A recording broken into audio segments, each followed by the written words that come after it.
MP के चुनाव में ताकत झोंकने कांग्रेस के पूर्व सांसद और नेता राज बब्बर भी पहुंचे, जहां बंसल न्यूज ने बातचीत की उनसे। उन्होंने कहा कि एक बार फिर प्रदेश में कांग्रेस की सरकार बनने जा रही है, ऐसा उन्होंने दावा किया। राज बब्बर ने कहा कि एमपी में हमारी सरकार की योजना और आने वाले समय के हमारे वादे हमें जीत दिलाएंगे। इसके साथ ही उन्होंने राम मंदिर और मोदी की गारंटी पर भी बात की। राज बब्बर से खास बातचीत की हमारी सहयोगी जया शर्मा ने। मध्य प्रदेश के चुनाव में सिर्फ कुछ ही घंटे शेष रह गए हैं और ऐसे में बीजेपी और कांग्रेस के तमाम दिग्गज अपनी पूरी ताकत झोंक रहे हैं। कांग्रेस के पूर्व सांसद और कांग्रेस नेता राज बब्बर जी हमारे साथ आज मौजूद हैं, जो कि लगातार चुनाव प्रचार कर रहे हैं। राज बब्बर जी, सबसे पहले तो आपका बहुत स्वागत है सर। और सवाल की शुरुआत यहाँ से करूंगी कि 2018 में भी आपने मध्य प्रदेश में प्रचार किया था और उस समय भी आपने जीत का दावा किया था। 150 सीटें जीतने का दावा कांग्रेस और खासतौर पर राहुल गांधी करके गए हैं। क्या लगता है सर, कौन सा सर्वे है कांग्रेस का जो दावा कर रहा है कि 150 सीटें आप जीतने वाले हैं?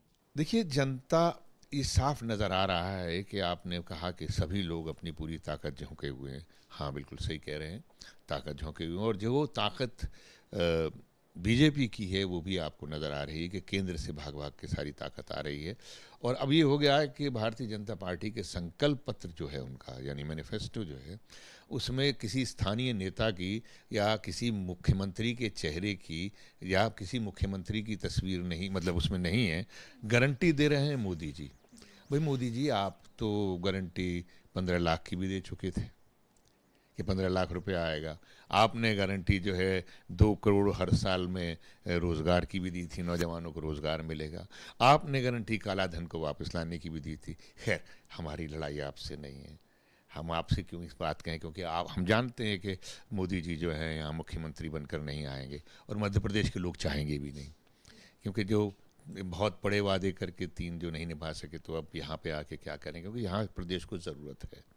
यहाँ प्रदेश में कुपोषण है, यहाँ प्रदेश में सुरक्षा नहीं है, यहाँ प्रदेश के अंदर रोज़ाना 18-20 महिलाओं का बलात्कार होता है। आई एम सॉरी टू से दिस थिंग। तो ये एक ऐसा प्रदेश है जहाँ पे 10-10 हज़ार में बच्चियाँ बिक रही हैं। तो यहाँ पर वाकई एक सरकार की ज़रूरत है।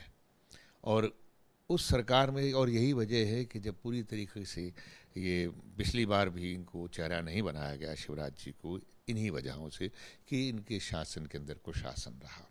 पीएम मोदी हर सभा से कह रहे हैं कि मोदी की गारंटी की गारंटी है और मैं जीत का दावा करता हूं, जैसा वो खुद कह रहे हैं। और उनका कहना है कि अगर मध्य प्रदेश, छत्तीसगढ़ में, खासतौर पर मैं छत्तीसगढ़ का भी सवाल लूंगी सर, वहां पर भी अगर हमारी सरकार बनी तो हम जो घोटाले कर रहे हैं उनके खिलाफ भी हम कार्रवाई करेंगे। जीत का दावा वहां भी और यहाँ भी 150 सीटें जीतने का, और आपकी हार की बातें उनकी ओर से की जा रही है। बट बिल्कुल, वो नेचुरली इस बार वो समझ गए हैं कि हम जवाब दें उनका। हम जवाब नहीं देंगे, इसलिए नहीं देंगे, जनता उनको जवाब दे रही है। इस बार जनता बीजेपी से लड़ रही है। सर, राम मंदिर को लेकर बात करूंगी, क्योंकि राम मंदिर का मुद्दा इस वक्त एमपी और छत्तीसगढ़ के चुनाव में बहुत जोर शोर से केंद्र की ओर से उठाया जा रहा है। तो ऐसे में आपको क्या लगता है सर, केंद्र का मुद्दा यहाँ पर उठाना है, इसका असर आपको लगता है पड़ेगा चुनावों पर? देखिए, भगवान राम ना तो केंद्र के हैं और ना भगवान राम मध्य प्रदेश के हैं। भगवान राम तो पूरे देश के और पूरी दुनिया के। तो ये जो भी सनातनी है वो उसके दिल में यहाँ राम है, और राम के लिए किसी के प्रलोभन की ज़रूरत नहीं। सर, आखिरी सवाल, मध्य प्रदेश, छत्तीसगढ़, राजस्थान, इन तीनों राज्यों में, हिंदी भाषित राज्यों में चुनाव है और 2024 के लोकसभा चुनाव से पहले तो आप इनको सेमीफाइनल मान रहे हैं, और आपको लगता है कि अगर इन राज्यों में कांग्रेस को अच्छा बहुमत मिलता है, सरकार बनती है, तो इसका असर आपको लोकसभा में और या इसका फ़ायदा मिलेगा?